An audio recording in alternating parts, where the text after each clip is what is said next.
புதிதாக நியமிக்கப்பட்ட 3 நீதிபதிகள் இன்று பதவியேற்றுக் கொண்டதை அடுத்து உச்சநீதிமன்ற நீதிபதிகளின் எண்ணிக்கை முழு பலத்தை எட்டியுள்ளது.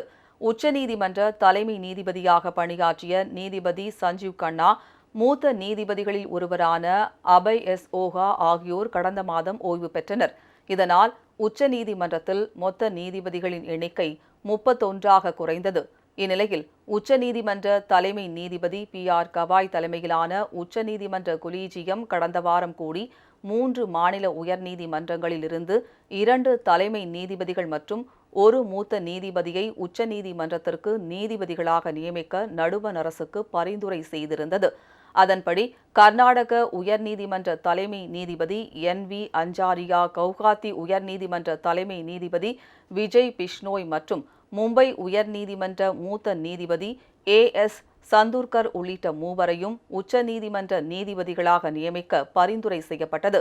இதற்கு குடியரசுத் தலைவர் திரௌபதி முர்மு ஒப்புதல் வழங்கினார். இதையடுத்து இந்த 3 நீதிபதிகளும் இன்று காலை உச்சநீதிமன்ற நீதிபதிகளாக பதவியேற்றுக் கொண்டனர்.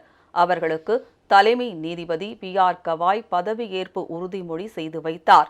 இதன் மூலம் உச்சநீதிமன்ற நீதிபதிகளின் எண்ணிக்கை 34ஆக உயர்ந்து உச்சநீதிமன்றம் அதன் மொத்த நீதிபதிகளின் எண்ணிக்கையை எட்டியுள்ளது.